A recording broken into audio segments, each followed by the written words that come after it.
get going. This is call the meeting in order, 6:31, and we're ready to go.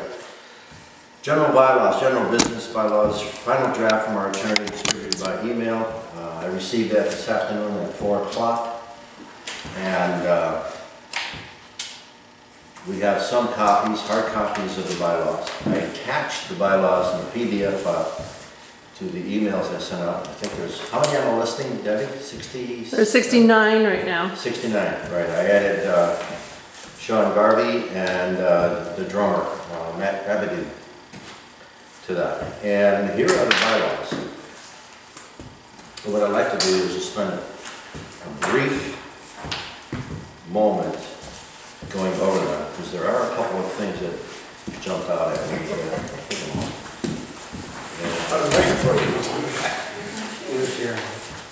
Those are the, what do you want? Right there, bylaws. Right there. Come around.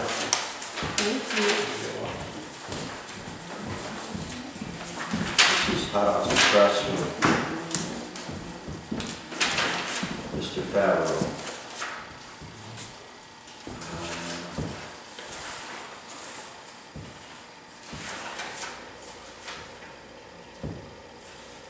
The intent is to adopt these bylaws because they're stated as Cumberland Head Taxpayer Association. And the intent is now looking at requests we have from other people to expand and not limit the name, because it seems limiting, to open it up and call it Taxpayer Alliance Plattsburgh, Inc. And so Bill Favreau felt that this was the best way to go. Let's finish what we have right now, because we're incorporated. We have a business certificate with this name, CHTA. When we get this adopted as final bylaws, we will make an effort to change the corporation to Taxpayer Association Plattsburgh and eliminate the CHTA. He said we shouldn't do a DBA or AKA under the old name. Change it and start with a new name. So these bylaws that you see here will be amended sometime in the near future to read Taxpayer Association Plattsburgh. Tap. Yeah, tap. Tapping. Tapping. It's got a nice catchy phrase. Have to see if we can get the domain name. Yeah, to go along with that. We'll look that up, yeah. Okay. And we can redirect the old one to this new. Is it going to be TAP for sure? Taxpayers Association? As we sit here, it's for sure. Okay. Tax. Association or Alliance of Plattsburgh. Is it going to be association or alliance? Well, you know, that matters Alliance for is the what we're domain. shooting on. Alliance is what we're actually, because of our bringing in other organizations, or using this name as an umbrella for other organizations and working in association with those organizations, like United for the Kids. Okay. So the Alliance, Taxpayer Alliance. That's where. Any questions on that? Ken? Membership meetings, all that stuff is pretty boilerplate, straightforward. There was something about opening it up. Section 3 is a little bit of a problem. Section 3 of Article On Article 1. Article 1. Okay, let me catch up to you.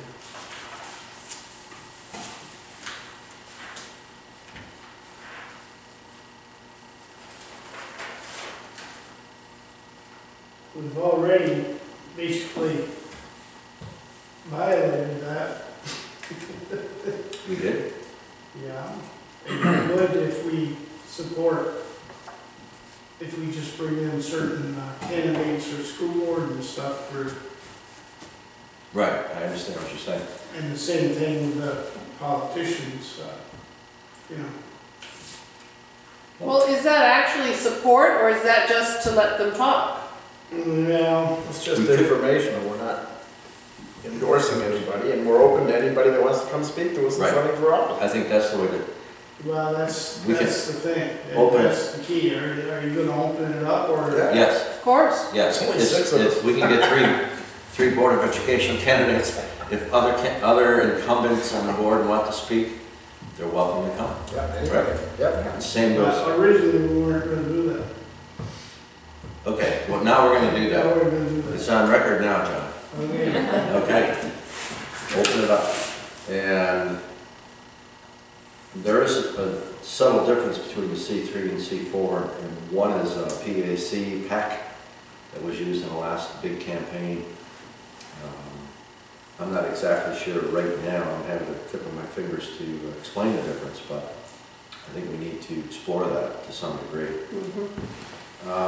Because one gives you more latitude for what we're talking about. If we want to, if somebody wants to contribute money to the organization towards a particular objective or movement, like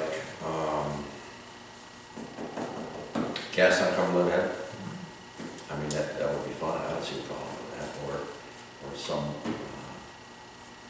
what's the third party out here? Is there any third parties out here? Well, now, under Article 2 membership, you got in there, you shall not assess any additional dues or fees. So, if somebody wants to give additional money or what have you, you can't accept it. That's not, I don't read it that way.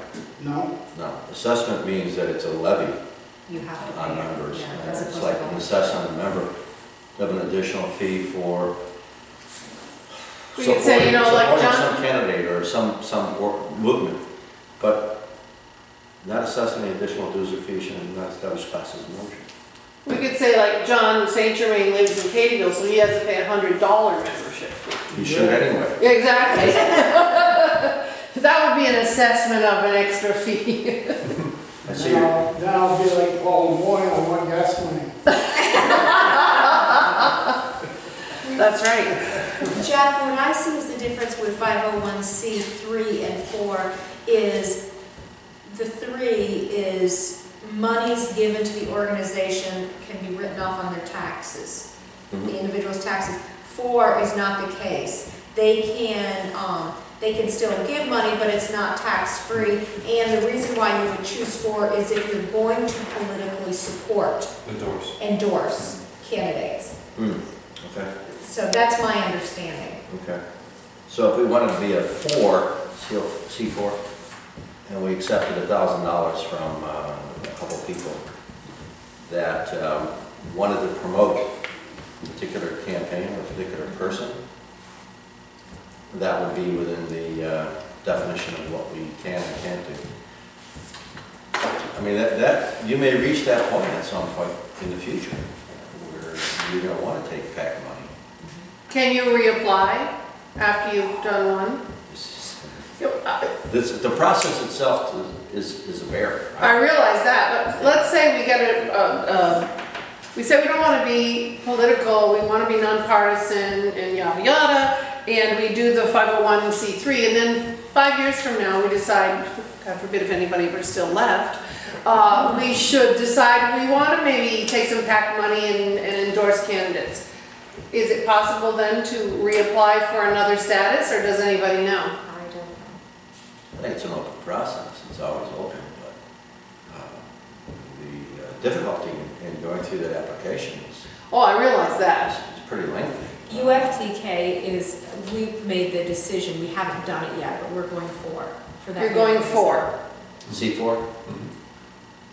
Yeah, that would make sense with Board of Education. Endorsing candidates. Right, right. Yeah. I think what I'd like to do is talk to Favreau a little more, maybe tease this out and look down the road 3-5 years, maybe we want to have a platform for candidates. I know, if I remember correctly, on the very first meeting, Bill said you may want to endorse candidates sometime. Right, right. Right out of the box. Under Section 3, you can't, Article 1. You shall not finance, promote, or oppose the candidacy of any person.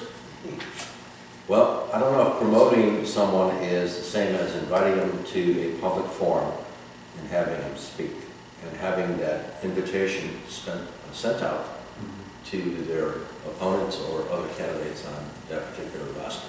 But thinking down the road, you may get to a point where you have someone who's really good, really strong, you want to put their bio and support on our website, so that people go and say, CHTA or Tax Association Alliance of Plattsburgh endorses so-and-so, and here's their bio.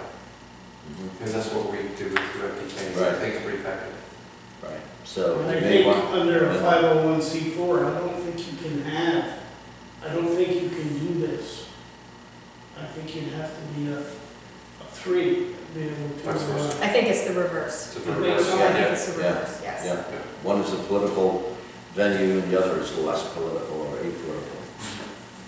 Well, then maybe you need to talk to Bill Favreau and then see if you go for the political one, how that affects the other Right. clauses. Right. My sense is we should go for the political one. Well, then you're gonna have to do some other changes in the clauses. Minor changes, minor changes. Anything else in here, John? Anybody else? I just had,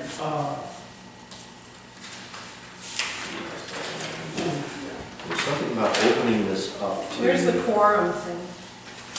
yeah, the quorum, where was that?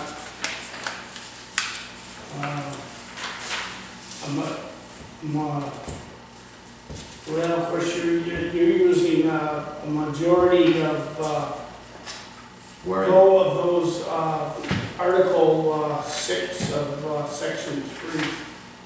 Article 6, Section 3? Yeah, majority vote of those chapter association members in good standing present at the annual business meeting will be sufficient to elect all officers and directors. And,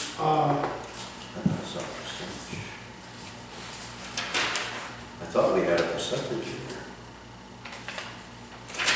I guess that means 51%. Exactly, and you don't wanna be that high.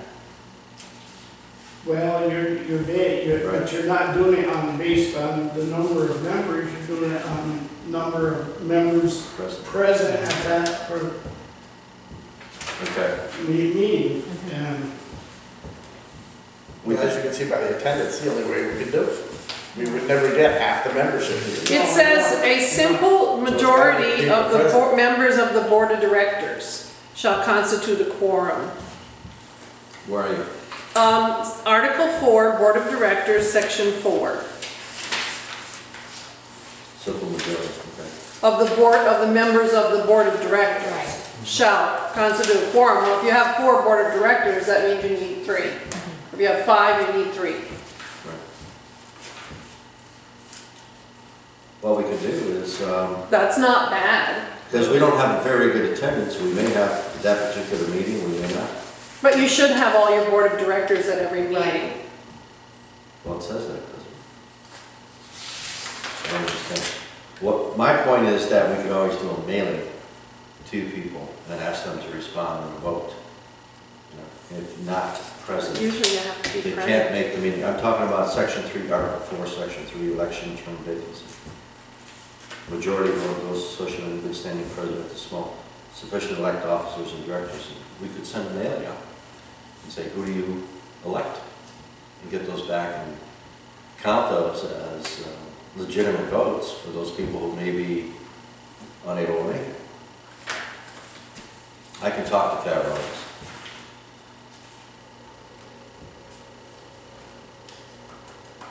Is that a problem?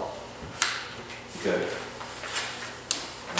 Open to absentee ballot. So we elect just non-officer board members, no less than 3, right? No fewer than 3. Okay. So we have 7, minimum of 7 officers, or 7 on board. Okay. Yeah, that's what it is, yeah. But there is a thing about opening it up town-wide. It's in-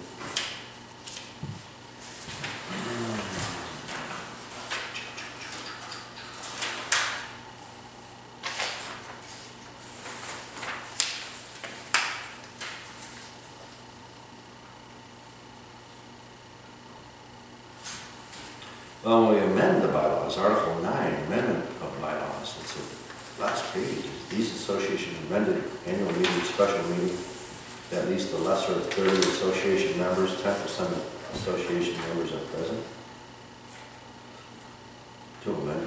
I mean, I would think that should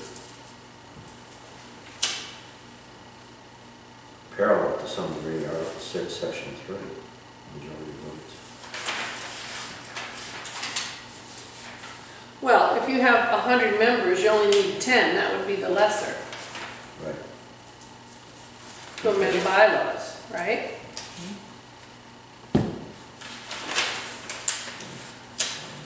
So that's not really a big Right. number.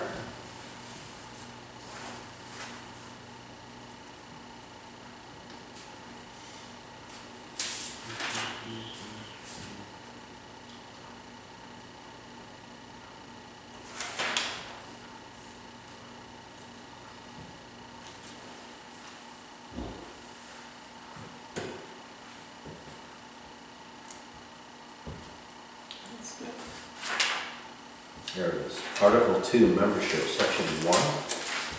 Payment of annual dues, Cumberland Head Taxpayer Association residing within the town of Plattsburgh, or membership in any other taxpayer association are the only requirement for membership. So, I mean, that's pretty broad, isn't it? Well, that's what you Well, wanted. if you wanted, it said like that lady from the city wanted to come in, she could, but if you limit it to town of Plattsburgh residents only, then she wouldn't be allowed in.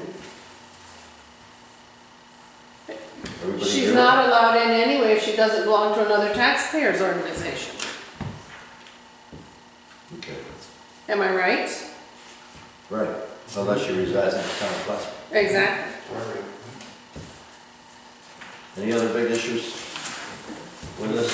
Couple clarifications we need. Ken, you want to take it home and review it? Is that it? Okay. So, we've got that covered. Treasurer's report, we did hear from Marcia before I left home. We currently have, well, onto your hats, $516.05. Wow. Good. That's pretty good. It's pretty darn good. We have 20 paid members and 5 people listed that she's never received any money or an application. And Craig Matthews, Debbie Paston, Proventure, Eugene Proventure. Debbie, your name was on there, and Bill Plimpton. That's right. Okay. I paid in other ways. Yes, you do. What I wanted to talk about this briefly, was that we have on our current email list 67 or 9 No. emails. Marcia is non-ambulatory at this point. She's getting around the house on a walker, she said, which is not good. And it sounds like she has some time to do things. So what I'd like to do is take those, tease out from the 67 email list, those people that are currently not registered, the 20 that have paid their dues, and send the people, the other 47, a letter, a cover letter with a membership application. And the cover letter could entice them or appeal to them to join the organization, because we need their support and their presence. I did put together a quick list of accomplishments. These are comes to my head. I'm sure other people have other ideas. But I thought maybe what we could do is on a letter that goes out to the prospective members that are on the email list, we can put together a letter. This is what we've done so far in the last year. We've plowed a lot of ground, and I think we really have. And hopefully attract them to complete the membership and join. And I'm just wondering, Debbie, if you would help. Marcia? Is she gonna do it? Did she say she would? Yeah, she's willing to do it, and you know, you have a real gift narrative. And I thought you could really put together a great letter. Rocky calls me scissor fingers. All right. Can we do that? Can we do that? You have to remember, a lot of these people signed up on the website just because they want to get emails. They want to read the blogs, they want to know when stuff goes out. They haven't asked to be members. We don't have a membership on the site. I understand. Did we ever determine what the year was for when the membership ends and begins? Fiscal year. It's in the Bible. Is it? Is it? Yeah, calendar year. I went December, January through December. So the membership application should be changed to read that. Because I think it says July now or something. Yes, yes. Might rework that a little bit before it's sent out. Okay. Any other ideas, suggestions? Drum up members? Okay.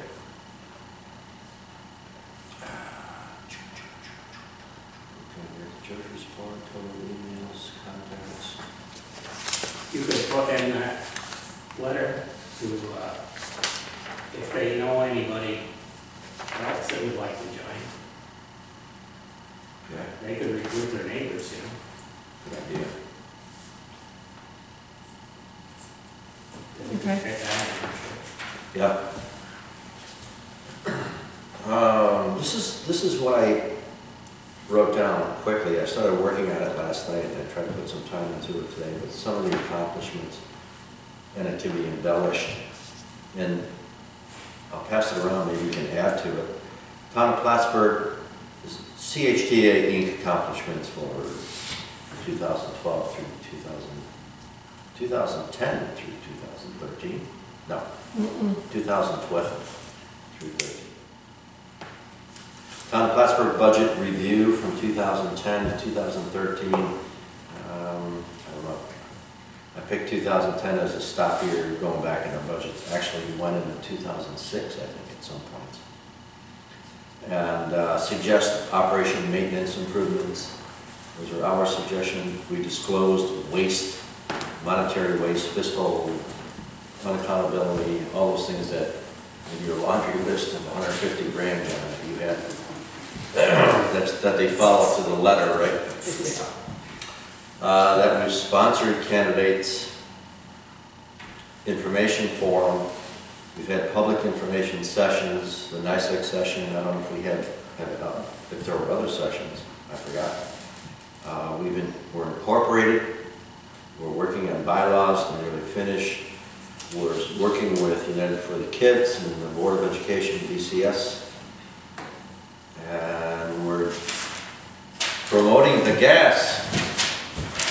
natural gas promotion campaign. Can add something to that? Wonderful. And we'll give it to Debbie. Well, didn't we get the 3 board members that we wanted, elected? Was it 3 or 2? We sponsored Landslide. Want to take credit for that? Sure. Certainly helped, absolutely. Along with the UTK or whatever. UTF. UFTK. Don't spell that the wrong way. And UFTK too. so anyway, that's what I'm thinking. I think you know, even if we get 5 or 10 people off that list of 67, that's a real plus. I mean, we're starting, you know, certainly. Now we have the committee reports with Mr. Jim Gray waiting patiently. He's done a lot in the marketing piece. James? I think we put down that we closed down board meetings for attendance. For speaking, no more speaking at, If you want to. Do you think that's an accomplishment? Mr. Mudd, here now. Shut out. Yeah, we'll shut up. Go ahead. You know, it's funny though, I still feel that is really a critical issue. And people, I think it's a critical issue because you have this privilege of speaking in public, and you have the right to vote, right? And that was defined to me that way. It's a privilege to speak in public. But you have the freedom to speak in public, and if they start taking a piece of that freedom away, of that liberty that you have, like an ice cube, just shaving off a little bit, it's less and less, and it becomes a insidious process where you start losing more and more of your liberties and freedoms to speak. And that's why that really upset me. But just, people don't seem to think it's important, to think it's worth reacting to. And my sense is, it really is. It really is. Well, you notice how much the press put it in? Oh, what press is that? The Repulsive? Yeah. Right. They're not in our side at all. When the city had the same problem, it was, 3-4 days running. But when here they had the problem, no, town, no, we have kissy face there. Well, it's just, that's my personal thing. I've got a real sense of being able to speak in public and not being sanctioned or put in the back room, in the boiler room. And that was a precedent of 7 years that was established by Abdullah, No. right? Who established Was, it? did, No, that's always been into play. Always. always. Oh, yeah. Forever and ever. That makes it even worse. I fought with the budget people, Art LaFave, Clyde Lewis. I can remember speaking on water, and they said you can't speak, Art did, because you'll have a lawsuit against the town. And fortunately, my daughter was there, and she called me and said, "Dad, you don't have to forego your legal rights to address the board." And so I jumped back up and said, "I'm going to talk," and Clyde grabbed me and said, Arthur, let him talk." Clyde Lewis. Sorry, but you've been able to, we used to combat the budget and what have you for years.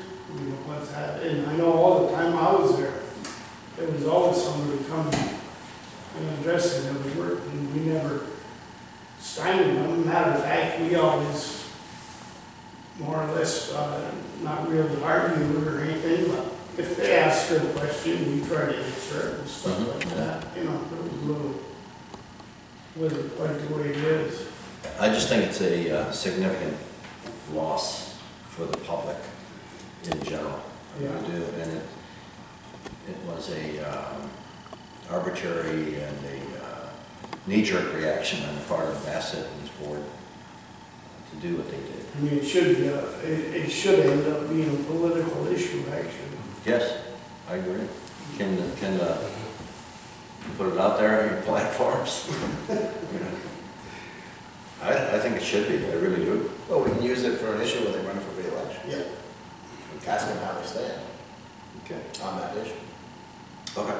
I mean, that's our real hammer. Is building up a case for when somebody goes to get re-elected, saying, these are the issues, what are you gonna do? Mhm. Yeah, that's our only real leverage. I mean, we can make noise, and do letters and so forth, but if it all comes down to getting them elected or re-elected, or getting the right people in there.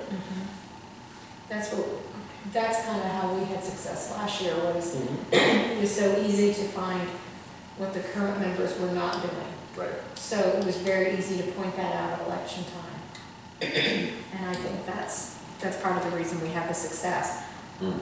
But part of it is too, we have to have candidates to replace them. Okay. It's something I'm not going to forget about. I'm going to bring it back up. Anyway, Mr. Gray, marketing. Marketing. Well, as we talked about last month, we're now on 7 different community calendars, which is free, which is very important with our budget. But I think we demonstrated with the NICEAG meeting that putting the flyers in mailboxes was a really big marketing plus. I mean, to get 81 people here in the middle of the week, in the middle of the afternoon, I never expected that turnout. So, I mean, I was really impressed with that effort that was done. And talking with Jack, he said that you guys passed out 500 flyers. I've gone out on the website through the U.S. Post Office and talked to 2 different direct mailing providers. And they both said that Cumberland Head has 2 postal routes. And they came up with a number of 1,500 mailboxes. Does that make sense for Cumberland Head? Yeah. 1,500, okay. because those were the numbers, well, I'm sorry, 1,100. Sounds Because they about gave right. me, I got quotes to put out 1,250 flyers. If we did 8.5 by 11, two sides, it comes out to $873, 70 cents a piece. Forget about that one. And that basically was, as I said, two different providers had basically the same price. I talked about if we come down in quantity, and they said anything less than 1,000, the unit price just goes up. That they for them to be effective in their marketing, they need to put out 1,000 flyers. So then I talked about, okay, what about not 8.5 by 11? If we did a 6 1/4 by 9-inch postcard, that knocks it down to $630 for 1,250 flyers. No. Is it 6 by 9? Yep. Postcard size, both sides. But I mean, you know, they give me the breakdown. The printing, they say 520. Route prep and bundling 99. Shipping 46. Postage 208. Now it's interesting. We can go apply to the U.S. Post Office for a discounted rate as a nonprofit. But to do that, they charge a $200 fee for a 2-year subscription to that. Now, the guy ran the numbers for me, and if we did the $12.50, each time we did it, we'd save $107. So it would only be 1 or 2 free mailings within the 2-year period to get back that $200 to get the discount from the U.S. Post Office. So I mean, really, we're talking about, you know, getting down to the smaller dimension, or, you know, I'm not an advocate of it because technically it's illegal. It's just going back to us hoofing it around and putting it in the mailbox. I like the shoe leather. Why don't you, instead of going to the mailboxes, which is, like you say, is illegal, Right. check into the doorknob hanger, Mm-hmm. and, you know, if you're gonna go around and Yep, put them in the mailbox, and just hang them on the doorknob. that's true. And I know we use that in political and campaigning, and it works well. Okay. And sometimes you can just get a couple of high school kids to, you know, jump on a bicycle or something and go out and do it. And, Yep. and I don't see any problem with, as long as they're not members or anything, that you can reimburse them. You can give them a certain amount of money or something for doing it. And that Well, it might seems be- to have been effective. Very effective. The one thing we More talked to, effective than anything else we've done. More effective, I think, than putting an ad in the like Champlain Weekly or the Press Republican. I mean, this really paid off. could we have the list of the 7 free advertising agencies that That you was, yeah, it's put in the them? handout I had last time. The list of the 7 are on there. Yeah. Could you send me another copy? Because I Sure. don't think I have it. I'd like it just for the record. Is that it? Yep. That's what we did last year for United for the Kids. Just before the elections and in the school, a whole bunch of us went around with flyers and put them in the newspaper, Press Republican newspaper box and on That's doors. good. But if they don't have. Yeah, well, exactly, a lot of them, but this time we I walked found them. mine in my mailbox, so. Oh, you did? You can use if you were like a little 6x9 card or whatever, you can use that, and that works well too, because almost any house that has vinyl siding, you can just push it and it'll go right up underneath the siding and stay there. Yep. And if not, usually they have a stolen door, and you can just slip it in that little scallop. Yep, that's what we did, Let me yeah. just add that when we distributed the Brewster Valley and I went on the other side of the head, and he intercepted the mailman that day. It was a Saturday or something. But he asked him, he says, you know, is that a problem for you finding these things in the mailbox? The guy said no. No. He says, I ignore them. I'm not worried about it. So we have cooperation from the Pony Express, if you will. The only time you're gonna run into a problem is Customer complaints. a person that doesn't support your, what you're Exactly. doing, what have you, And they'll they're gonna go. So what's the result of that? Go back to the town board members. Yeah, like Jim Coffey, you know, put it in his. I did. Oh, you did? What's the repercussion of that? I mean, Well, it's I don't cut your fingers off. it's a federal offense, I don't know what the Republican. We'll have to get your prints to find out who did it, you know? I mean, that's, you know, Yeah. Put your prints on that paper, Chuck. I really don't care, I don't think, can you shut that thing off? Off the record. Off the record. Or somehow, a little black, the manila color, but it was like 3 by 5, something in that nature. But it had all the info on there to get to the vote that day, December 9, at the firehouse. But he volunteered that, and We have I another don't know where he volunteer, sits. I don't we have know where another he- volunteer for the postage as well. No, I don't know if he sits with us, if he's in sync with this group. My sense is we would have heard from him by now, if he was. I don't know. But we could explore that too. I mean, we got a little time. Jim, you got anything else?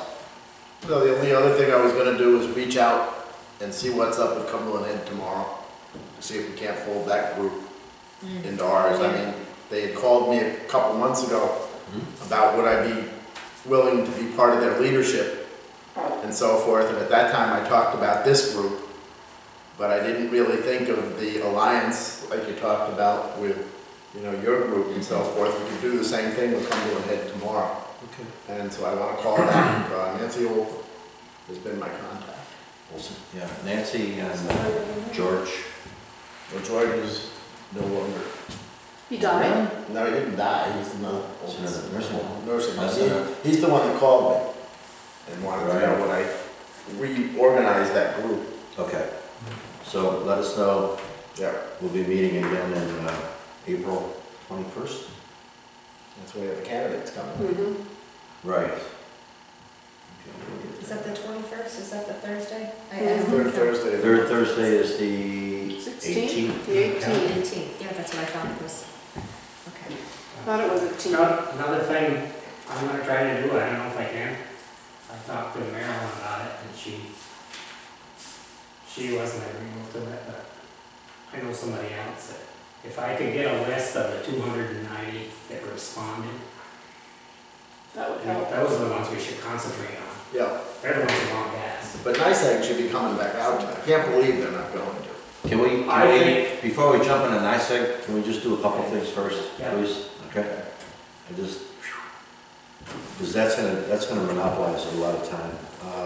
I wanted to talk about the education forum. We had this committee we kicked around and bringing in people to talk about the state of, how do you do an assessment? How are your taxes actually levied? What is the tax? Is there a town tax? Is there not a town tax? Bruce LaValle may be amenable to that. I think he'd be a good speaker. I think he would be entertaining, and he's knowledgeable as hell. And we could get him in here for an hour. We could advertise that meeting, and we could talk about other suggestions. That's what I put it on there for, is to see what other ideas we could generate tonight that for the future. You know, May, June, July, summer months we may not want to meet. Everybody's canoeing, boating, fishing. Those are good ones to have advertising, that would be excellent. Me, Bruce LaValle. Valley. Pearl Valley, yeah. Yeah, that'd be excellent. Yeah. Anybody else? Well, think about it. I mean, it's an open agenda really for the educational seminars and information seminars. But I think that would be good.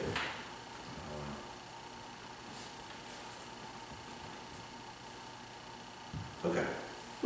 What about somebody like Sarah Rowden who is leaving, she's leaving her post, so it wouldn't be, you know, isn't she on the finance committee of the county, John? I don't know if she is or not, but she is your representative. She's our representative out here, and if she's on the finance Well, committee, she what do might you be able to expect talk to us about what- county taxes. It would be, she could certainly enlighten me on sales tax and why they distribute the way they do and. Gary, All right, Gary, from the county. Greg Bell? Greg Bell. Yeah, he would be. If he'd come, he is beholden to the county treasurer.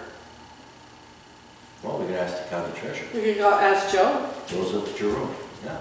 if he'd come. I don't know. Do you think he'd come, John? He might.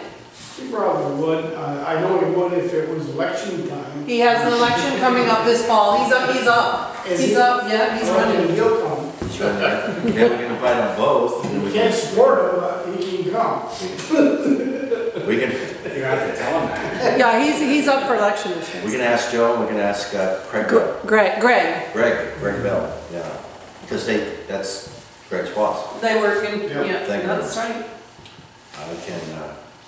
I'd be happy to talk to Joe again. Show him the old farmer's handshake. He likes you. What's Karen Misso up to after?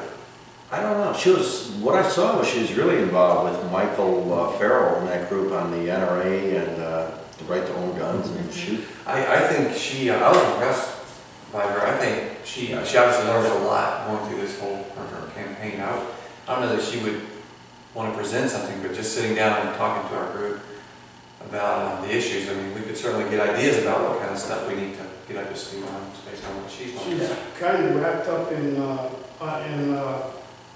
the youth, right, for state, Karen? yeah.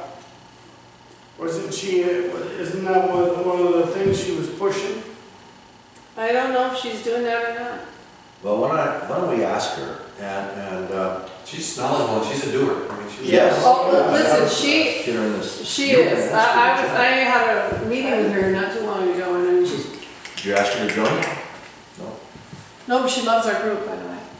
Maybe she'll just come talk to us. Just sit Yeah. down. She may join, I don't know. She would be glad to do that. She lives in Absolutely. town Placer. Huh? She lives in town Placer. Yeah, she's on our, she's on Give us some our- pointers between Karen and Mike Farrell, maybe invite Michael. Tell him to leave his guitar. Yeah, sure. Mike Farrell, Talked to Mike last night. hot dog guy. He's a conservative libertarian. Yeah, he's way off on the edge there on the right. Keep passing out constitutional, copies of the Constitution. God, hey, that's his thing. But maybe if we can get the two of them in here, they can give us some pointers on how to get the group Now you're going. really getting political. Huh? Now you're really getting political.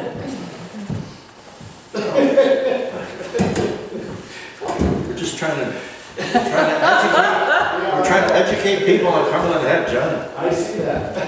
Yeah. Okay. Which, speaking of education, I mean, these little things we've listed out, that's huge. That's an accomplishment that's not as easily quantifiable, but just the education. I mean, I've certainly learned a lot, but just getting the information out there, and people are, and little things. I watch the comments on the Press Republican a lot, various Yeah, articles. I noticed. Batman. Oh, A Batman. Oh, Sin's Jay. But my avatar is a Batman. So, Avatar's bad. yeah, so my kids think I'm really Batman. That's not true. But just to Once he gets, when Pfizer lets him go, That's that's his right. backup That's my background. But just to comment, people are getting very educated about this. They're starting to be very specific about pensions and health insurance and Plan A versus Plan B versus just general ranting. People are getting very specific. More focused. More Yeah. focused, yeah. Issues. More. You gotta explain to the town supervisor the difference between unemployment and retirement. That's pretty bad. Isn't that right, Kelly? That's right. That's what he said. He put his foot in his mouth again? Oh, yeah. Well, you still have the people that live in the bubble. I mean, they're... Well, whenever he opens his Well, mouth. I asked them, how come they were transferring money Oh, yeah. for the unemployment? And I said, you don't have to transfer money in because we went on this direct payment. I don't know if the school has done that, but it's a wise thing to do if you don't lay off many people. But the school, of course, You're laying off money now. yeah, but town, we never laid anybody off. Of course, you pay a percentage of your payroll to the state, it goes into a fund, and the state does not Doesn't give it back if you don't use doesn't it. give it back to you if you don't use it. Well, we built it up to $42,000. Well, one year we were looking for money, and we said, well, hell, if we go on direct payment, then there's like 3% of a couple of $1 million. We got $6,000 to play with. Yeah. So we used it, and we went on direct payment, and we never went back. And so when this person drew unemployment, they transferred the money out of that fund, but they must have taken it out of the general fund because you can't take it out of the state fund. So they took it out of the general fund and transferred it into the unemployment insurance fund. Well, I said, that's stupid. There's $42,000 sitting there. The state writes the check to the person, not the town. Right. So I said, why would they transfer $700? So I asked him, and he couldn't give me an answer. So he said, you check with the finance guy in the morning and he let me know. So he sent me an email saying somebody was the summer help and we drew unemployment against us. Well, that's not the answer to my question. Right, right. So then I asked the question at the next work session. And he said, well, I went to a meeting the other day and they're now going to have it so that they're going to have a fixed rate on retirement benefits. I said, I understand that, Bernie, but I'm talking about unemployment. There's a big difference between unemployment and retirement. Oh, he said, I'll have to have the finance manager. How much are we paying him to learn this, John? But then the finance manager calls me, and he says, I have to look it up to find out what you were talking about. You never heard of it. So we're paying the supervisor 700 and the finance, 700 and the finance. Have a finance background for government. I mean. We're in bad shape. Okay, John, I appreciate that tidbit. That just is an indication of the temperature of the gray matter of Mr. Bassett. Ice cold. Yeah. It's not functioning. I mean, that's scary after Yes, 6 years yes. in the position. It is. I mean, if it was first year, it'd be different. Just, we need to, okay, so we've got some ideas here for educational seminars, informational sessions, Bruce LaValle, taxes, Joe Giroux, Greg Bell, talking about county treasurer and its interaction with the town and how that works. I think it'd be kind of interesting. And Karen Bissell and Mike Farrell to talk about their experiences in political organization, whatever, some kind of political. Now we want to talk about natural gas, and we could spend a couple minutes on that. Kenny, you want to bring us up to speed, Ken? Mr. 55. Well, you saw the letter I wrote. Yes. Back in '97, or everything, we put gas in just several huge customers. And basically made a considerable amount of money from it. Well, PSC told them, you're making too much money on this job. You have to spread out and do more, put more pipe in the ground. So in '98, the plan was to come to Cumberland Head and do Champlain Park, the Allen Road. There was a couple places in Cadeville, I don't remember the rest, but there were several places. It was all marked on the map, and it went to the PSC. And some of it was supposed to have been done in '98, some in '99.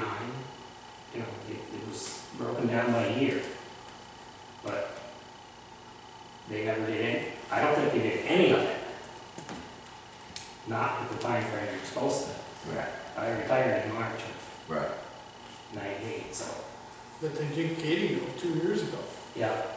Did they hit a revenue deficit or something, and because of the 5 million, they took the 5 million out? Yeah, no, they were supposed to spend $5 million. Right. And it, to bring their profit back in line with what it's supposed to be. right, but they took the 5 million. I don't know what happened to that. I did notice on their NICEAG financial reports, from 2011 to 2012, the revenue generated by natural gas decreased significantly from a couple prior years, like from 2009 to 10. Well, they put a lot of pipe in the ground. That's probably Is why. this gross revenue though, or net? Just gross, as far as I could tell, it's just So that would- total revenue Really? from gas, and it was, but it was down significantly. Maybe they're charging us for incentives or I don't something. know, I can't imagine the volume of gas being less. No. but it is a Spanish company, I mean, it's driven. Well, I mean, if the price, the revenue is price times quantity, so if the price fell, the revenue would fall, even though you're doing however many, Yeah, however you Yeah, sure measure enough, just gas. point of information. That's very possible, the price building. Yeah, Right now, there is a glut of natural gas. yeah. Interesting. Where does it come from primarily? This gas comes from Canada. Western Canada. Western Canada. But gas is, like you say, it's, I think the price must have really went down, because I know I pay about a third of what I used to pay for oil. It's really, really cheap. Well, where are we going? Are we at this point, we're waiting for Maryland Keys Hartunian to let us know what NICEAG's going to do, if they're willing to send out a mailing and save us all this legwork? I mean, is that where we're at? Let me finish with the letter. Okay. I sent him a letter saying, I remembered all this stuff. Your complaint letter? Yeah, Yes. and I want to know why it wasn't followed, why the rules weren't followed. If I don't get an answer, basically I'm going to complain with PSC. I was going to complain with PSC first, but you can't. You have to go through this procedure. You have to complain to NICEAG first. Right. And when you get their response, then if you're not satisfied, you go to PSC. Well, I mailed the letter, I think, was it Friday or Saturday? Saturday, I think. So they didn't get it, and they didn't until Tuesday probably, Okay. maybe yesterday. Today, all the big shots had their meeting. Where, in Binghamton? Was it about your letter? I'm assuming so. Because, well, Bill Warner told me, his boss had been pushing to do this gas like they were supposed to do in 98 and 99. Hmm. But his boss above him didn't think they needed to, Mm-hmm. And there's several, it's like a pyramid, there's several layers of bosses above him. And all the ones on top had a meeting today.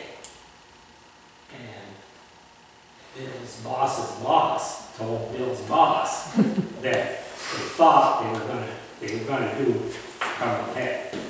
Okay. I thought government was bad, but Well, I'm predicting there's gonna be a big push in marketing to sign people up.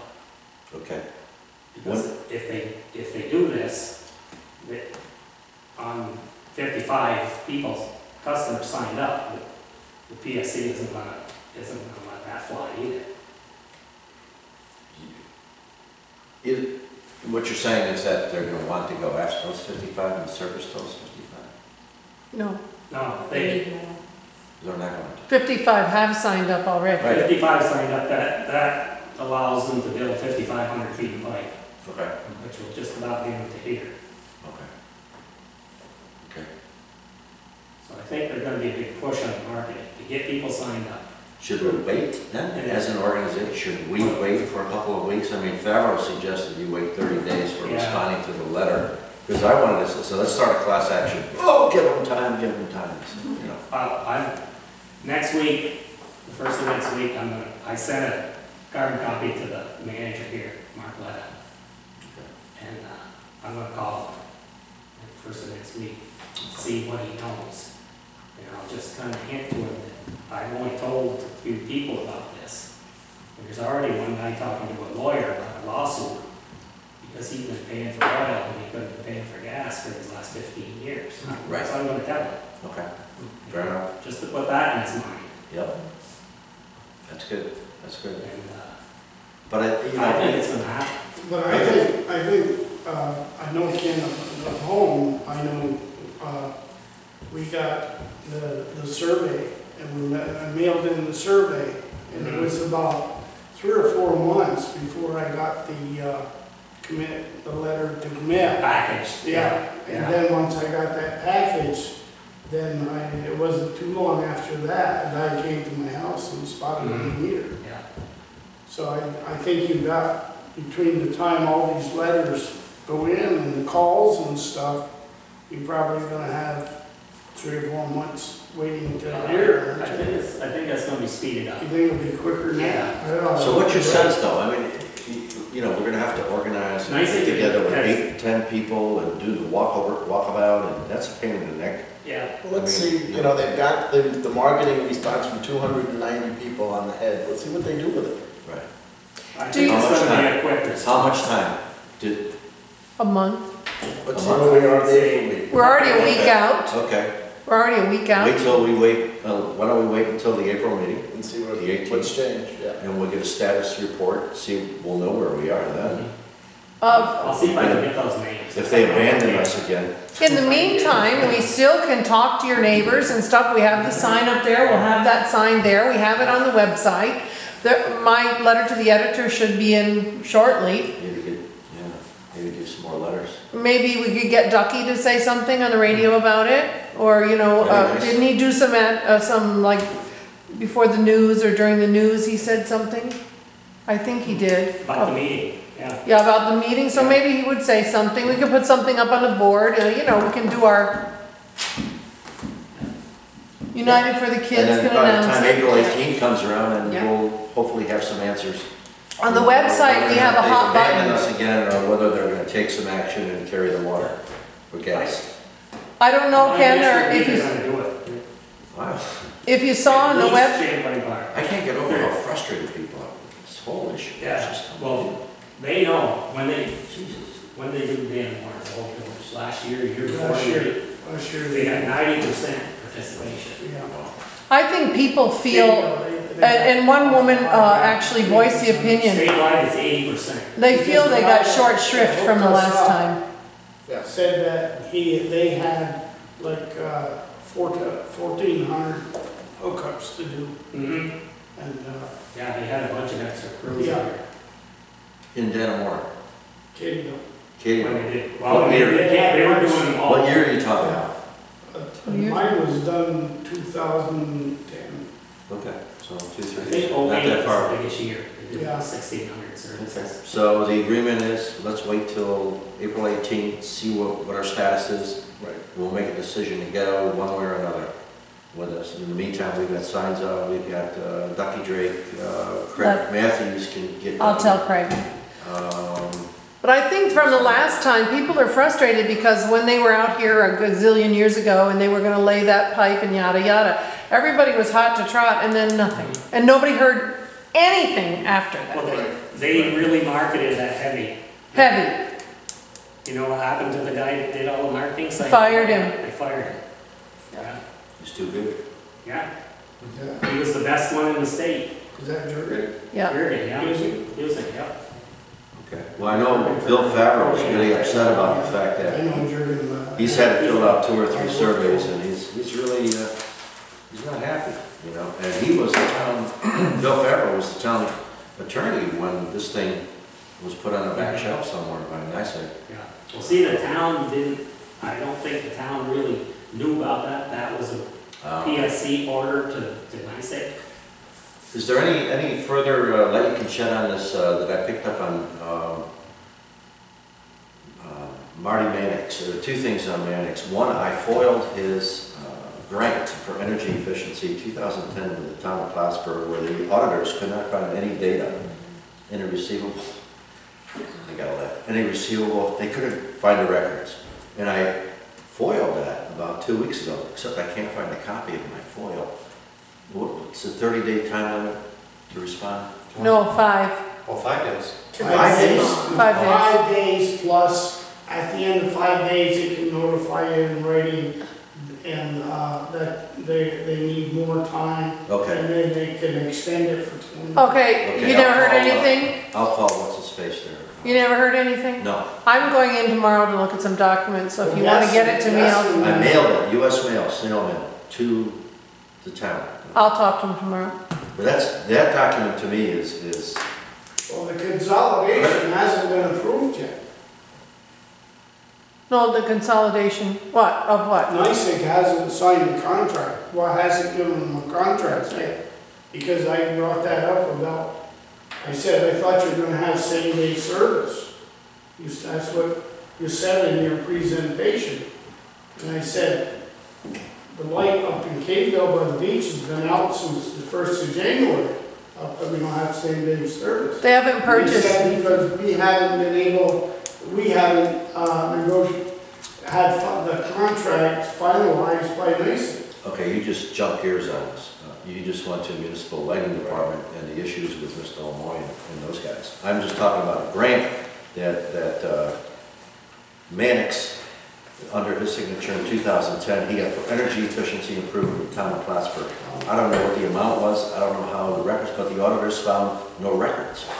I don't know what the amount of the grant was, but I'd like to find out, and was it documented, or did all his friends get the, I don't know, what the hell? Obviously, they didn't get the grant. It's correct, they got the grant. no, they got it because they put in all the new light bulbs in the town. It's not accounted for though, the money, That was for, that was for the town offices only. That one didn't have anything. well, then they should tell me that.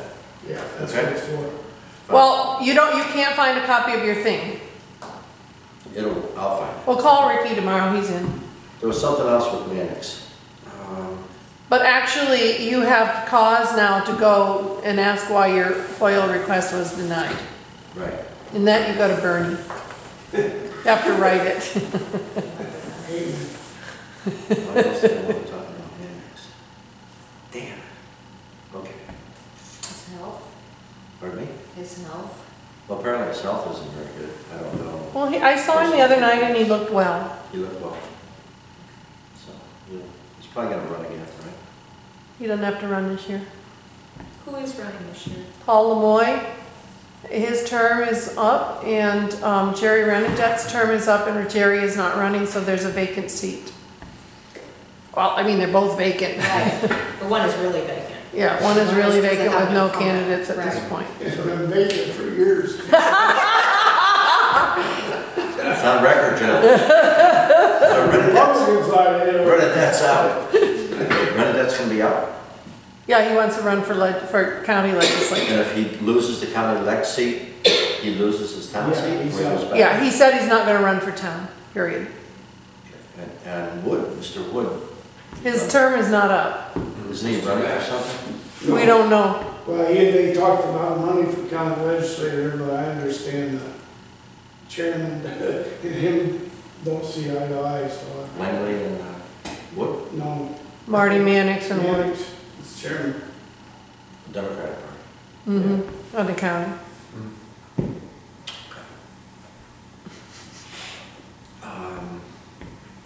Natural gas. Anything else, Ken, that, so wait until that meeting. You're gonna call your friends, find out, you think 55 is a pretty solid number, that's a pretty good response, that's Well, decent. that's so far, there's still Yeah. people, there's still some coming in, Would you say that came from our meeting, the vast majority of that? probably. And opposed, and, Because nobody else, I mean, there was a handful that we had emailed that said, do it online, but most of them had no clue. yeah, You said they only got 55?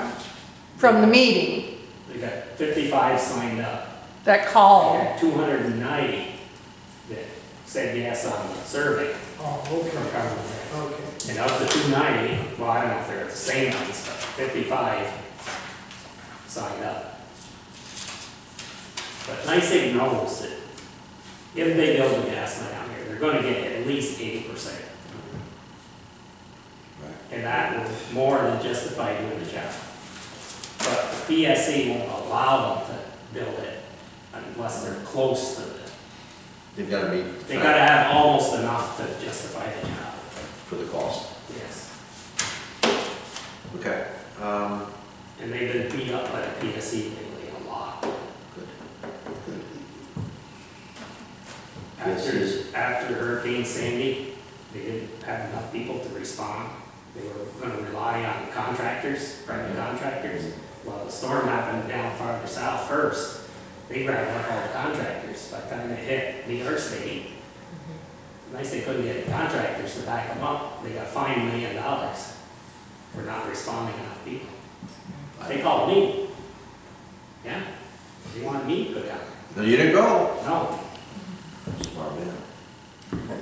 All Lemoy was gonna drive the truck. Must be I quiet. know a guy that did. Yeah. Yeah, he went down to Brewster. They sent him to Brewster. We got there, they said, there's a tree leaning, it's gonna fall on the power line anytime, now you go down and watch it. He watched it for 3 days.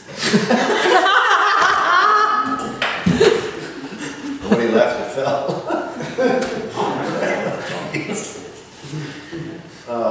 He kept calling back, looks good. Still there? Shit, $35 an hour? Yeah.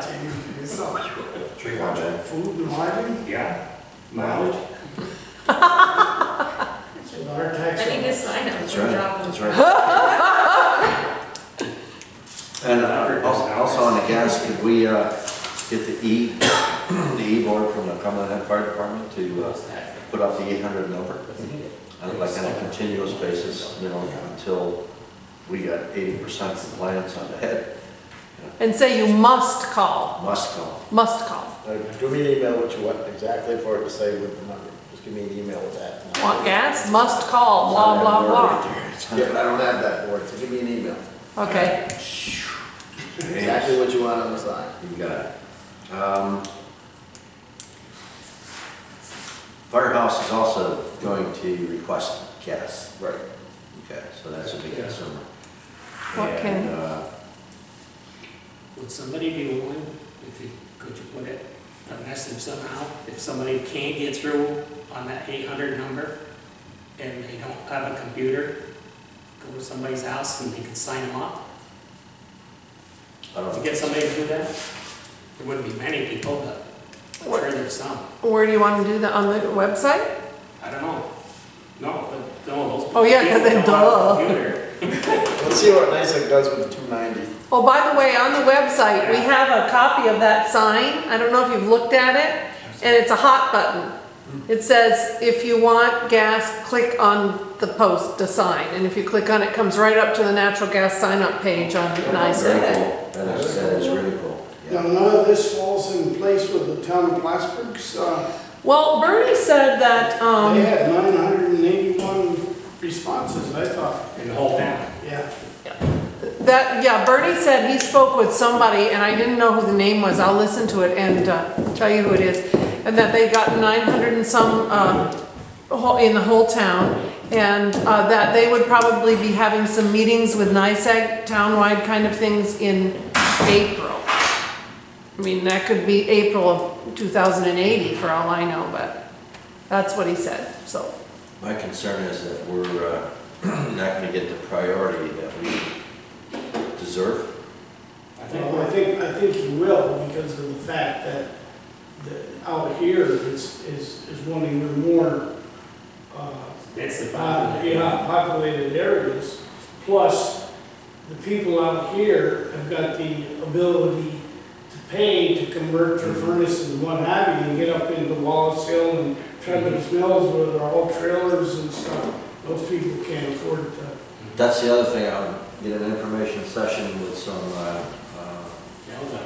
gas people, conversion. Down through. Yeah. What are your estimated costs on conversion for gas? If you're Yeah, running, that's another thing we if should you're have. burning wood now, if you're Yeah. burning propane, or That'd be you're excellent. yeah. And then all the options out there, on-demand water, natural gas is really efficient. Yeah. On-demand water systems, heating, different types of heating Okay. systems. Yeah, for your stove and, Something I didn't realize, and that guy said the other night was, the other day was, that the 100 feet starts at your, property That's line. a right of way. The highway. Yeah. and I didn't realize that, because, I thought it was from the edge of the road, you know, on your side of the thing. The edge of the highway limits, it is, Yeah. not blacktop, yeah. But They it's don't- actually from the, he said from the right of way, which is like a pole, the road is 33 feet wide. So I got about You get- 16 feet from the middle of the road onto mine. So Ken, if they run the line on the other side of the road, Can we just, From there, you get 100 feet. all right, put that on we don't have, jeez, they don't even have any chalk in this place. You take Cumberland Head Road, right? It's what, 25 feet wide? no, No, it's a 50. it's 50-foot road. 50 foot wide? Yeah. So if you're living on one side and you got the bay on the other, or you've got another house on the other side, so you By take your this, house, the pipe will be on your side. what? When they go by your house, the pipe will be on your side, but it doesn't matter.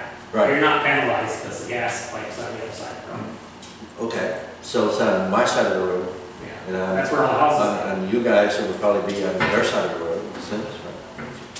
I don't know. They're gonna know this. Where the water line goes along the road, it's usually in the opposite. Oh, all right, so we'll be on our side. Well, yeah, okay. Yeah. And you've got how many feet from that line to your house? From 100 feet, Okay. Free. yes. Free? Yes. There is a free lunch, there is a free lunch, Joe? Come on, Joe. And you get 100 feet of main There ain't along no the free road. lunch. How much? 100 feet along the road. Okay. But if the main's on the other side of the road, you're not penalized, so it would be as if it's on your side. Right. The 100 feet starts probably a certain distance from the edge of the road, maybe? They Or start from the from- center of the road or whatever it It is. starts from the Edge property of the line, right they of said. way. Yeah, where the edge of the road That's is. where We it got a starts. town road that's 50 foot wide, it's 25 feet from the center line. Yeah. Okay, And then the 100 feet starts from right. Right. so Ken, my road is 20 feet wide, supposedly, It's not quite, 20 feet wide, and the town Your road's owns. not even legal, so you're just a driver. Exactly, and the town owns 15 feet onto what appears to be my property. Yeah. So would they start at that 15-foot Let me mark? tell you this. Doesn't make any difference, you're only 30 feet from the road. I know, Everybody in Champlain Park is within 100 feet. okay. Nobody on paper. Well, can I decide to have the thing in the back, on the back of my house as opposed to the side of my house? You can. Really? Probably not. Say that. Maybe, depends. If I have 100 feet, I can, right? Well, By a group. they're supposed to go to the closest point of the house. Okay. This, Oh, so I don't want it on the front of all the right, we house. got, this is, Debbie, this is an issue just came up, I think that's really important. I've never heard it before, but if you use only 50 feet of your 100 feet allotted, Can I you buy can 50 give feet? your 50 feet to some. Why neighbor. why not? Yeah, why couldn't I? Actually, I think that. Is that true? Because he's talked about that. When we first put, I know what you're talking about. When we first put the gas in Champlain, Okay. there was a lot of houses that were like 120 feet, a lot of them were 80 feet. Hmm. So we ran all the services on one job, Mhm. each. Like we had 100 services, half of them were over 100, half were under 100. If the average was less than 100, everybody had. We weren't really supposed to do that, but that's the way we did it. That's what I wanted. Why not? Basically, like you were saying. We're gonna do this, but nobody's supposed to know. What if you get 1,200? But the thing is, it's the linear foot of pipe that they're worried about. 70 feet, you can get 130 feet. Yeah. So that's a doable thing and people should be aware of that? Yeah, because. I'd want to see it in writing. Is it right? Is it I right? mean, if you Or tell something? them how much it's gonna cost you to hook up, and one of the reasons you don't wanna hook up is because you really can't afford it Exactly. at $25 a foot. If you got a real long service, the thing to do was dig a trench. But the other day, Bill Horner said, some guy was sitting right over there and he said, well, I'm 150 feet from the road or whatever, what do I do? And Bill Horner said, get your neighbor to sign up too. Yeah, they can do that. One trench up between, if you got two houses close Yeah, so together. now you've got 200 feet and, you know, whatever. Right. Yeah, you get 200 feet of trench. Yeah. So you go back 150 feet and 25 feet each way. There's 200 feet of trench Yeah. for two services. So there's doable, so people can make those allowances. Yeah. But if I have 25 feet, can I give it to Holly? No, Not she gotta really. be next Yeah. door. She's around the other side of the head. Why not? It don't work that way. Yeah, well, Bill Barner will give you every break he can. Okay. Every break he can. Yeah, I'm. that's fair. And he'll stretch the rules a little bit. I think you would have to call and say, I'm not giving it unless you give it to Alan. That's right. You know, That's that. We can talk. Great. Okay. Moving on. I think we've covered everything on the natural gas that we can cover. Yeah. Moving on to United for the Kids, Holly Sims. Okay, some of this is a recap. We have 3 candidates we're supporting. Mike Hagedorn.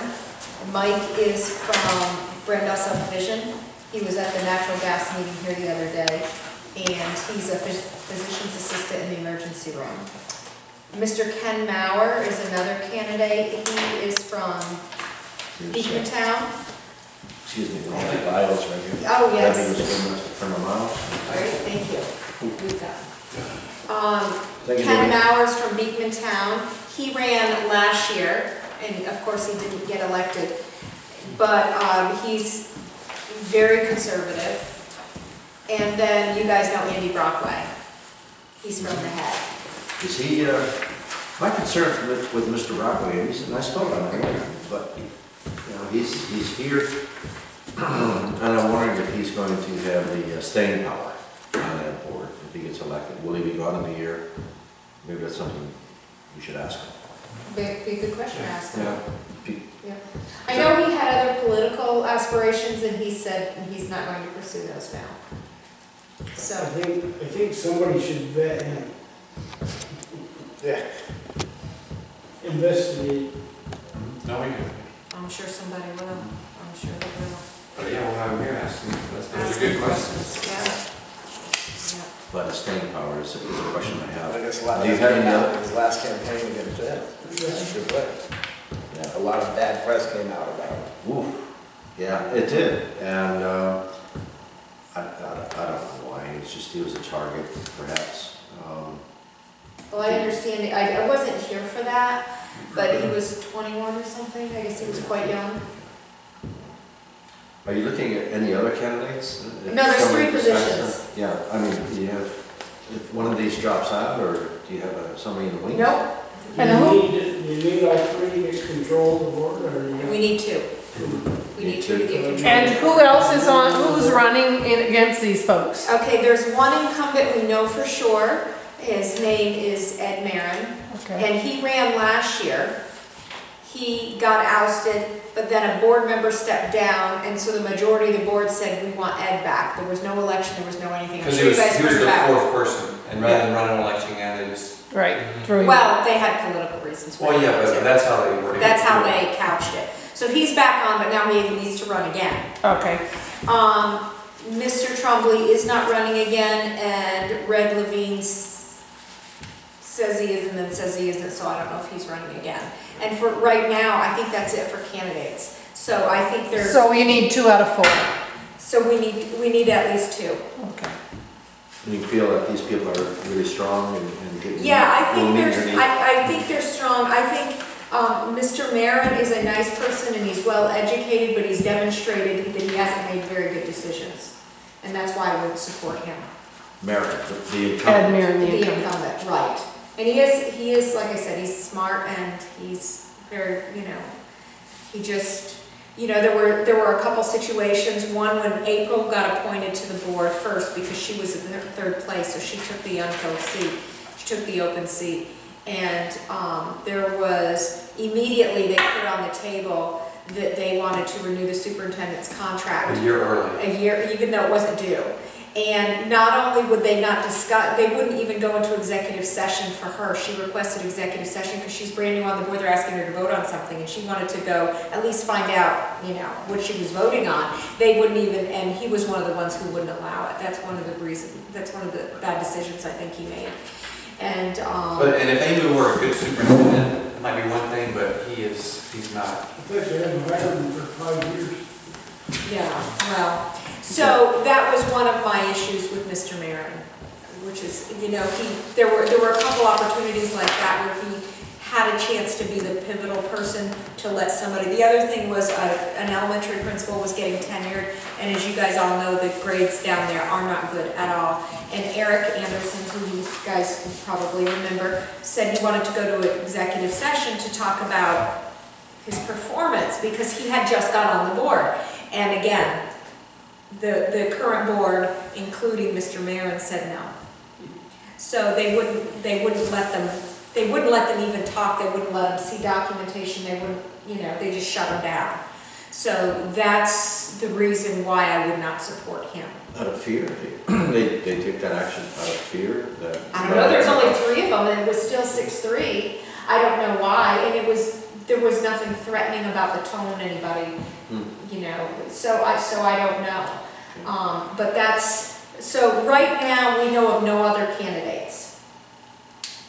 As I mentioned before, there are 3 contracts being negotiated, one with administrators, one with support staff, and one with the Beacontown Teachers Association. And there will be an opinion piece coming in the Press Republican, you'll see about retiree health insurance at our school. It's not even just our school, it's all the schools in Clinton County. It's become this huge, huge liability. At Beekmantown, it's sitting at over $93.5 million with $0 set aside. And it's at this point, it's threatening the solvency of the school. At Plattsburgh City School District, it's $104 million with $0 set aside. And these are past promises we've made. There is an opportunity to kind of get that under control and rein it in, which is switching to another plan, which of course everybody's resisting. The old plan is 30 years old, an insurance plan that hasn't changed in 30 years. And nobody wants to switch. Well, that's back when health insurance was cheap. So you're going to see a letter coming in the Press Republican and an opinion piece about that soon. Is there, Go ahead. just a quick question, is there any way that we, as an organization, a group, could shine some light on some of the negotiations, or the fact that, if they're negotiating, that means it's an open process, right? In a sense that this... They don't negotiate in public. Is this Taylor law? Yes. Okay, so they can't. They don't. They would have to agree before the negotiations that it was going to be open to... Absolutely. They won't. They do it in They executive won't do session. that, no. But that's not to stop anybody from going to, because there is still public comment in the school. Gee. And you could, I go to all the meetings, and certainly I speak all the time, and somebody else could, other people could say, I'd just like to emphasize this other, to try to push and to encourage the employees to work with the board to go to this other insurance plan and so on and so on. That kind of thing could help out. I'm thinking, I really am not well versed in all the issues, far from it. Got a good tutor. But if you wanted to write a piece, a paragraph or something, that you wanted somebody from your organization to present and just speak to at their meeting. Perfect. And say, yeah, we represent, Cumberland Head Taxpayer Association, we have 87 virtual members. Virtual. Yeah. And we're concerned about this, and we want you guys to take some action on this, get off your duff. Exactly. I'm happy to write that. Yeah? Yeah, I'm thrilled. Who's happy to deliver it? You're the head honcho. There you go. The salary's too much. We have to. We have to talk about myself. Don't bring out our big things. Holly and I attended a consortium meeting. I don't want to get into too much detail, but it's really hard. It's just a lot to wrap your mind around, all the variables and all the parties and the special interests. But the board on this consortium is made up of superintendents from the Clinton County School, or the schools in this consortium, and they receive the benefits that they're negotiating for everyone in the district. So what incentive? Right? And I've talked to the person who works for the company, who's a consultant to the consortium that packages up the benefit plan, Plan A, Plan B, anything you ask him to do. And he will say that the rest of New York State is way ahead of us. For some reason, it frustrates this guy. For some reason, the North Country, our area, is just so resistant to change. They just have, one of it is that the public is being bamboozled. Yes. That's a lot of it. And it's mind, it blows my mind. It really is. I was in a similar position as the director of the health department. And then everybody would negotiate the health benefits. I wasn't part of the negotiation, but I certainly appreciated what they came out with. Yeah. You know? Yeah, So it's a win-win. And if I spoke out against it, I'd be shooting myself in the foot. Sure, yeah. yeah. I'm not that stupid. Yeah, but sometimes you just have to make a stand and do what's right. I did. I kept my mouth shut. No, we're talking greater good here. Yeah, I opened my mouth and didn't get reelected. Yeah, but that's okay. You Don't can, negotiate the contracts for the employees the same year you're gonna run. There you go. The golden rule, huh? Yeah. They're also, the board is, of course, in budget, they're in budget negotiations, and they said they're gonna stay within the tax cap. The tax cap is looking like it could be 4, maybe even 5%, because they have, even though it's a 2% tax cap, they get to add back in certain things like pension, and you know what's happened to the pension system this year. So even though it's within the tax cap, it might still be kind of large, and they said that we're going to stay within that, but I don't know if they're going to try to max it out, so something to keep an eye on. And they're having discussions about whether or not to put up 1 or more bus propositions this year as well. Does that mean more buses? Yes, they were trying to put them on a 10-year recycle, program, and then they got voted down 2 years ago, and then last year they didn't even put them up, and so, anyway, so we'll hear more about that. The budget vote and the candidate vote is May 21st, which is a Tuesday. You guys are hosting a Meet the Candidates here on April 18th, and I wanted to ask about that. It's a night that our regular meeting is. What time do you have set aside for this? What time do you want the candidates here? Your regular meeting of UFTK? No, it's your meeting. Oh, yeah, 6:30. Candidates? It's a Tuesday or a Thursday? It's a Thursday. Thursday is the 18th of April, yeah. I'm here at 7? Start at 6:30, 7 o'clock, yeah. 7 o'clock. That'll work. Okay, do you want me, or does somebody else want to invite Mr. Marin, who is the incumbent that we know of who's running? You want to invite him? Okay, because the other 3 know about it already. I think that would be fair, Mr. Mayor. And get his bio. Could you do that? And Yep. get that to me, and then we'll put that on our website. Mayor live on Cumberland Head? No, with Point Rush. Very much. Okay. And then I talked to Eric today, and he's on the board and was here for the natural gas meeting, and he is committed to making sure that it gets a fair shake for Cumberland Head School. And I think it's a go, but he has to finish working with the numbers and bring it back to the operations committee, which is disappointing to me that he was a volunteer on the Board of Education. He was the only one here. No paid employees were here. To save the school money. To save the school money. And they're looking at a couple $100,000 in savings potentially. Holly, has Eric had any luck getting in touch with other schools to see what kind of savings they realized when they converted?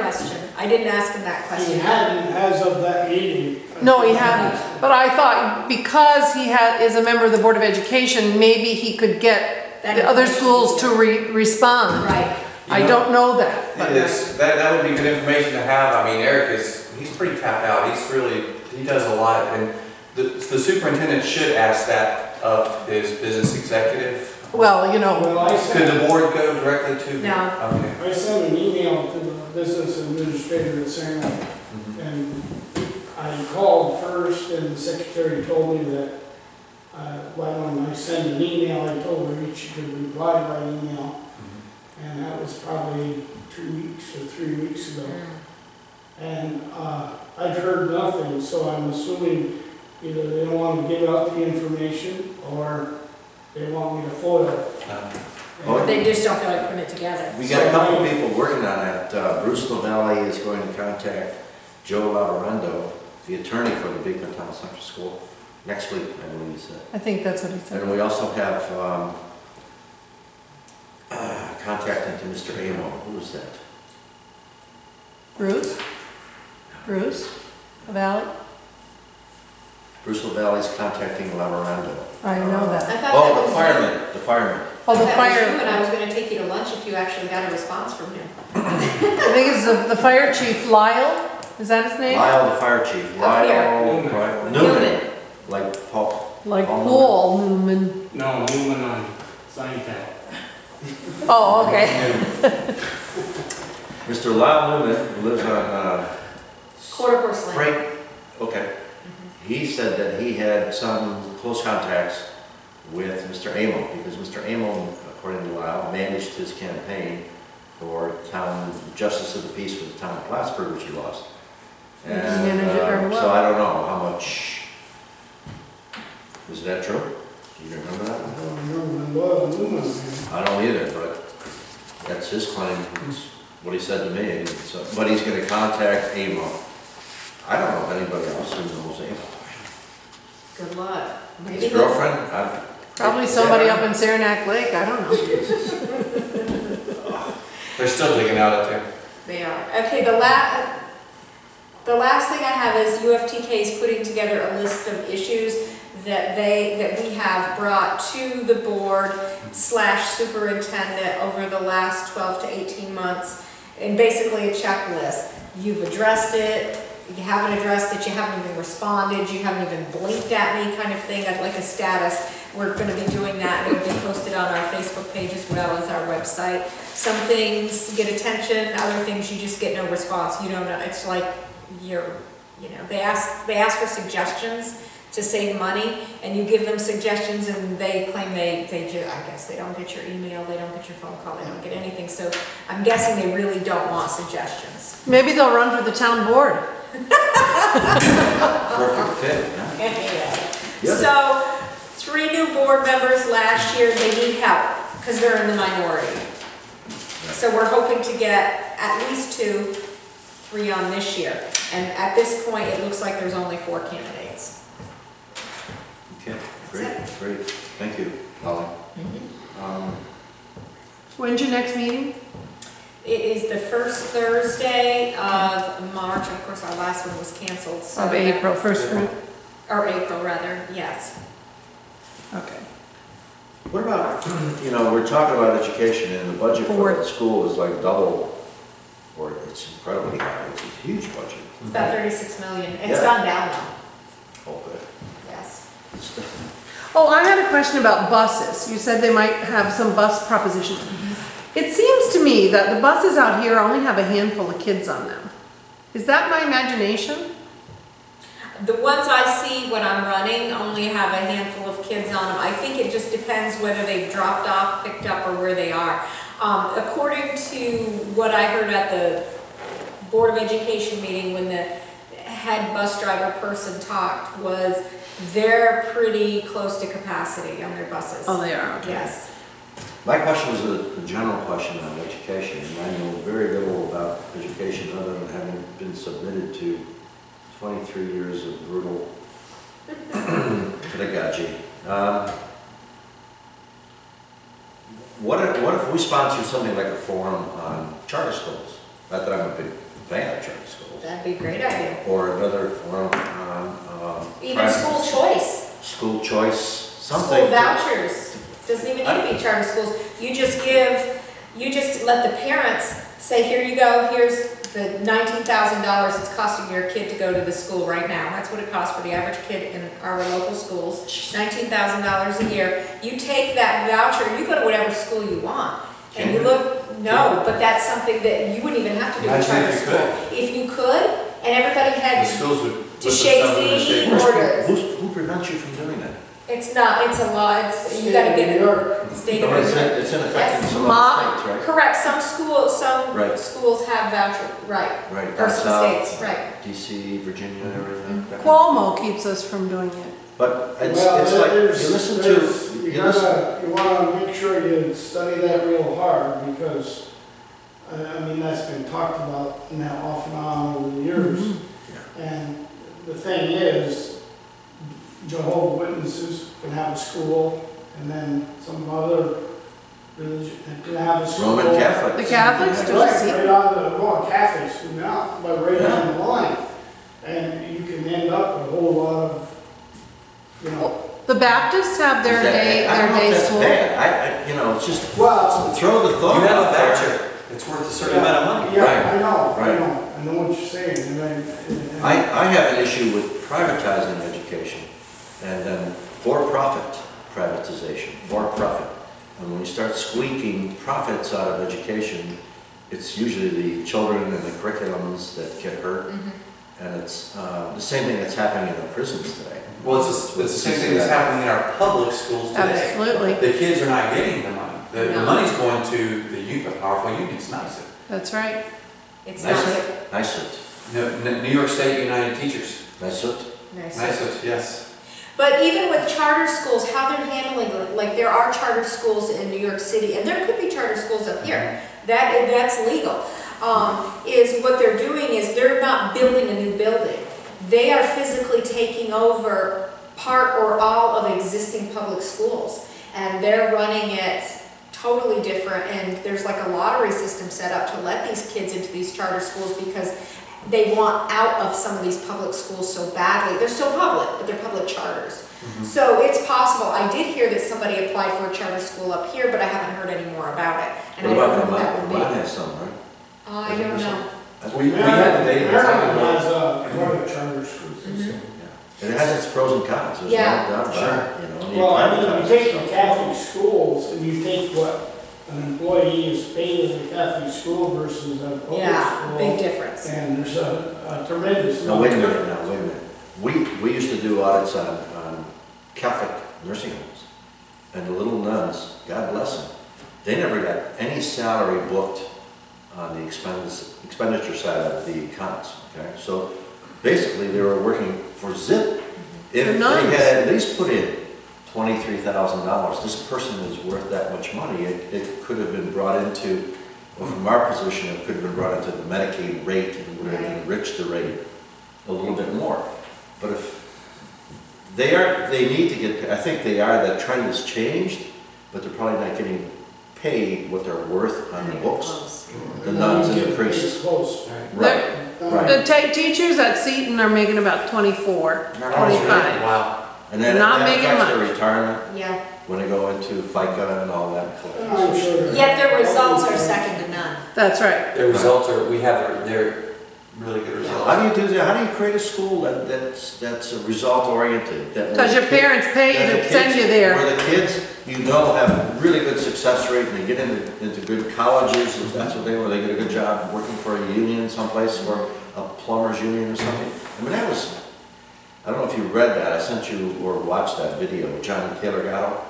It was like a 5-hour segment. He's on I did, yeah. Tragedy and Hope. He wrote a book, and he was a school teacher of the year in 1999 Yes, or 8. yes. And he also was awarded other awards for being school teacher of the year. He's a libertarian, probably right up there with Michael Farrell. But anyway, he, very bright man, very well versed in the history of education and the history of politics and religion. And brings us all in and says basically it's a forced education. It's a forced curriculum. Why are we learning this? And by the time a kid graduates, he doesn't know how to think. That's true. Right. And at 12 years old, they gave this guy, incredible, they gave him a school in the Bronx, one of the worst schools in terms of performance in the world. He had success rates out of there that were incredible. You know, he would find ways to teach these kids so that they learned and it wasn't memory or rote memory, you Right. know. He was able to connect. He empowered these Yeah. kids. He And empowered then them. he taught them how to think. Right. Yeah. How do you get a school like that? You know, that's Well, what. 50% of the schools in Hawaii are private. Yeah. And boy, what a difference. I mean, Yeah. with my 2 grandkids, what they learn in 2nd grade is what they learn here in 8th grade. Yeah. I mean, You know, if a parent, It's unreal what they put those kids through. They have an education Yeah. like Debbie, you want to say if a parent cares enough about their child's education to take money out of their pocket to pay for that education, you can believe that child is going to learn something. Exactly. You know, yes, a parent, you and I and everybody else are taking money out of our pockets and paying it into income taxes, which are then getting distributed here and there. And most parents, well, not most, but there are parents that, you know, the kid goes to school because that's what it has to do. It's just a different mindset when you have to say, I could send my kid there, but I want my kid to have a good education, so I'm gonna pay for it. Above and beyond Yes. my tax money. Right. So when you're doing that, already the parents have another mindset about how their kid is gonna be Education is educated. a very high priority. Absolutely. But a lot of parents can't afford that. A lot of parents cannot afford to spend that extra $2,000, $3,000. Well, you wanted to know why a private school does so well. It's a different mindset from the parents down. Yeah. Well, you put the emphasis on the other side though, when you say to the parent, hey, even though you're being taxed $2,400, which is my tax for schools, here, this is what you're paying for an education for your kids. Are you getting your money's worth? I mean, do people really equate the two in their taxes? They see that and they say, okay, here's the product. The kid doesn't know how to speak English. A lot of people don't even pay that, their mortgage does, they don't even know what They they're don't know what paying. they're Then we need to bring it out to them. I Make think- them aware of that. I think, you know, part of the big equation here to get these kids properly educated is to get parents in the school. And it's not to say everybody needs to be on the PTO and everybody needs to be on the Board of Education, but they need to get parents engaged and empowered, and they need to know that they have a say in the matter. And some schools do a better job of inviting parents in, and some schools do a very good job of pushing them away. And I think some of those issues are some of our issues. Well, parents can be a real pain in the neck. Yep. But it's their reality, you know, Yeah. they're paying the One of freight. the reasons right around here, The customer. your charter schools and those kind of schools, I know, for the two grandkids, $30,000 a year. Well, how many people around here can afford to send their kids to school for $30,000 a year? None. Even though Very it few. costs, like you say, $19,000 a year to thing. The always thing that bothered me the most was that inmates and what have you cost like $50,000, $60,000 a year. They have the best of everything, and our kids, you have to fight like crazy to get anything for them. And that never made sense to me. I said, you know, if you commit a crime against society and you go to prison, why then you're going to get a better tools and stuff and shop and what have you, and then you're going to get in your own high school. Well, if you just go up the road to Shazy, they have an outstanding school. As a matter of fact, their special ed students, their special needs students outperform our regular ed kids. Wow. That's part of the bamboozling I was telling you about, because for the longest time we heard Beekmantown scores are low because of special ed. We got so many special ed kids. So we downloaded the database in California, across the country. We separated out the special ed from general population, and then that we, This was the result. That's incredible. Yep. yeah. Why is that school such an outstanding school? Exactly. You know, I think it's community. I think it's Small community. They've already had that, they had always had a fabulous Yeah. school. Anybody I- there I- we can invite and have them Since sit Minor We built it. probably could, you know, the thing is, why aren't our educators at our school looking at best practices? This is what you do in the business world. Gee, Shazy, can we talk, what are you doing there? How do you get, I mean, it's not like Shazy's got richer families than we do. It's not like they've got some big company paying lots of money and actually they spend less and get better results. Again, it's really, so many people equate it to dollars, and really that's not. But isn't there a kind of culture there? What's that? Isn't there a kind of culture, you know, Mr. Minor built that school and it was state of the art and it had swimming pools and it had everything and it had, the teachers lived right there and he housed everybody and it was well paid. And I think there's a kind of mindset in Shazy since that started Yeah. that, Is there a minor fund that helps subsidize that school? no, it's part of the public Like the rest school of the now. hospital? I'm sure there's a foundation. There might be, but it's not significant. I mean, those kids, if they want to play football, they come to Beekmantown. If they want to play, we merge a lot of sports. We merge a lot of like they can, there have been arrangements in the past where if they wanted to take certain AP or advanced classes, they would come to Beekmantown. And what that means is that their parents have to shuffle them around. And their parents have to spend extra if they want to be on our football team. And whatever, but the parents make sure it happens. It's Because interesting. they're such a small school, they can't have all those How extras. small is small? I mean, Like 30 in the graduating class, that's small. that's small. But that's also a nice community size too. Yeah. To keep, Parents get involved in everything. yeah. And that's the same way as That's the huge. granddaughter school. Yeah. The other, Gotta be there. the other night at the town meeting, they said they gave a proclamation for the Shazy girls hockey team, which I guess they said they have their own rink. Their own ice skating rink up there, and they're gonna go to San Jose. They want to do the nationals. They're the best in the state. But the thing that amazed me is how they can have one of the best soccer teams in the state. With 30 kids in a class. Years and years Yeah. and years. I Yeah. mean, every year. It's the coach. It's the coach. Huh? There's a book And I that, played soccer against the West Brothers, and back then, you couldn't beat them guys. Yeah. there's a soccer coach out of some little, or what's that, lacrosse. That some coach out of a small, middle-sized eastern school, like Fairfield something, but has won the championships for like the last 20 or 30 years. And the guy just wrote a book. And my son told me about the book. It's called Run Toward the Lions? Run Toward the Roar of the Lion? This guy is such a motivated, exceptional coach that he has instilled this into a book, and it's like, he's always produced a winning team. And they're adopting his concept for creating other successes in other areas. But Run Towards the Roar, maybe that's, I'm going to find out by the next meeting. Run Towards the Roar. It's supposedly fantastic. I mean, you know. The thing is, John, private schools, you get into different curriculums, and they're not, I don't know if they're mandated by the state to teach all the garbage at the I think public the standards are the same, and then they can deviate from there. But I think they have to Sure, meet they're a regulated, certain so they minimum. have to teach certain things, like homeschool, you have to, the homeschool kids have to pass certain tests. Yeah. That's another thing I know very little about. I'd like to learn more about homeschool. How do you, some people do it. Craig Campbell. Homeschool kids, as a rule, Yeah. do better than- Yes, they The do. ones I know are outstanding, Yeah. Are they? Yep. outstanding. The only one I met was the lady that worked at the Cumberland Main Market. Mitzi. The one that wanted a pig farm. And then, you know, But her kid was no Dumbo. Her kid graduated from high school like when she was 15. Wow. Well, Holly has one of the high school kid in her homeschool high school kid in her economics class, and he took the SAT, missed 0 questions. There you go. Basic. Score. I mean, he's a gifted kid, but still, homeschool kid, and all of the kids in that family are very Ron well says it's time. he's right. And Leah, One more. you ready? Anything else? Any other comments, suggestions? No?